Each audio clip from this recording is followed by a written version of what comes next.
অস্থির নিত্য পণ্যের বাজার, কোনোভাবেই বশে রাখা যাচ্ছে না দামের পাগলা ঘোরা। সবজি, মুরগি, মাছ কিংবা মাংস স্বস্তি নেই কোথাও। টিকে থাকার লড়াইয়ে ধার দেনা করতে হচ্ছে সাধারণ মানুষকে।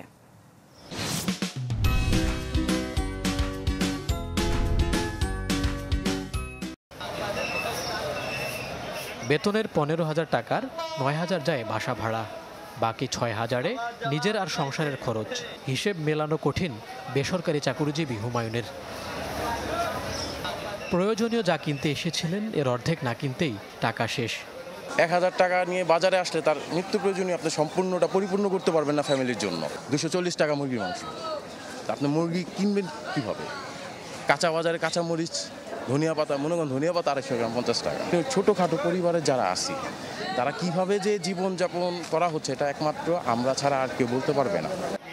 হুমায়ুনের মতো এমন হাজারো সংগ্রামী মানুষের বাস রাজধানী ঢাকায়। বাড়তি দামের কারণে কিনতে পারেন না প্রয়োজনীয় আমিষ। ব্রয়লার মুরগি তাও বিক্রি হচ্ছে 220 টাকায় কেজিতে, সোনালিতে 450 আর দেশি ছুঁয়েছে 700-র ঘর। মুরগির দাম এক কথায় বলতে গেলে আমাদের মতো গরিব মানুষের জন্য কিনাই সম্ভব না। সপ্তাহে একদিন শুক্রবার আসলে বাচ্চারা আমাদের ভালো মন্দ কিছু খাওয়ান, কারণ আমরা তো বাপ হইয়া তো বিপদে পড়ে যাই। বাল বাচ্চার মুখের দিকে তাকায় অন্য দেনা হইলো, একদিন তাই কর্জ হইলো, মনে করেন কিছু নিয়ে হইলো, বাল বাচ্চারা কোনো রকম অল্প স্বল্প কত নিয়ে খাওয়াই। কি বাজার ছেয়ে গেছে সবুজ শাকসবজিতে, চোখ জুড়ালেও মেলে না দামে।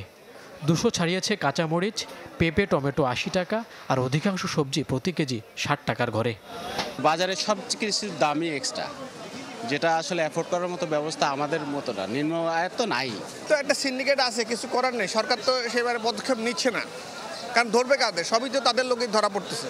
এইভাবে তো দেশ চলতে পারে না। এইভাবে চললে আমাদের আরও গরিব হবো, ওরা বড় লোক হবে। দীর্ঘদিন ধরেই বাড়তি আলু, পেঁয়াজ, আদা, রসুন সহ অধিকাংশ নিত্যপণ্যের দাম বৃদ্ধির পেছনে সরকারের দুর্বল বাজার ব্যবস্থাপনাকে দুষছেন সাধারণ ক্রেতা। মইনুল হাসান, চ্যানেল 24, ঢাকা।